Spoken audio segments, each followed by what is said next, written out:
How much money make doesn't matters. अब मेरै कन्डिसनमा म भन्दाखेरि म $6 खाँदा मेरो एउटा एयरलाइन्समा काम गर्ने साथीले $40 खान्थ्यो घन्टाको। आई मेक $6 उसले $40। पछि अन्तिममा गएर मैले व्यापार खोल्दाखेरि ऊ त्यही $40 खाइरहेको थियो, मसँग व्यापार थियो होइन। फेरि ऊ त्यही घन्टा हानिरहेको छ, मसँग 2टा व्यापार थियो। हेर्नु त, it's make difference how you use that money whatever you makes होइन। त्यही म चाहिँ के भन्छु do not spend before you have it भन्छ होइन।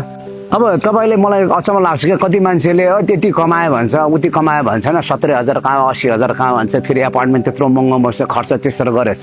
त्यो इट्स अ पोइन्टलेस भ्यालुलेस हुन्छ। किन भन्नु न, अब हामीले हलिउडकै स्टारहरू देख्छ नि त, एउटा साइनमा चाहिँ 4 मिलियन डिल गर्यो भन्छ, 10 मिलियन डिल गर्छ। मैले लाइफमा 10 मिलियन बनाएको छु एउटा डिलमा होइन। उनीहरूले बनाउँछ एउटा साइन गरेर, अब त्यो साइन गरेर बनायो होइन।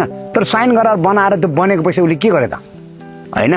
त्यो पैसा त आफै भाग्छ कि यहाँ राखेर आफै हिँड्छ। पैसाको खुट्टा हुन्छ भने नि विश्वास गर्नु खुट्टा हुन्छ, त्यो पनि दौडिने खुट्टा हुन्छ पैसाको, त्यसलाई समातेर राख्नु सकेन। तर समातेर राख्नलाई के गर्नुपर्छ, त्यसलाई कसरी लगाने, त्यो पैसाले मेरो लागि कसरी काम गर्छ भन्ने खालको एउटा बिजनेस प्लान मोडल छैन भने हुन्न।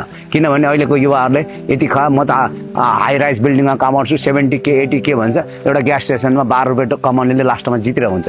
किनभने त्योसँग एउटा सपना थियो, त्यसको प्लान थियो, प्रोजेक्ट थियो, यति खर्च गर्ने, यति गभर्मेन्ट यति सेभिङ हुन्छ भने त्यो कुराहरू गरेन भने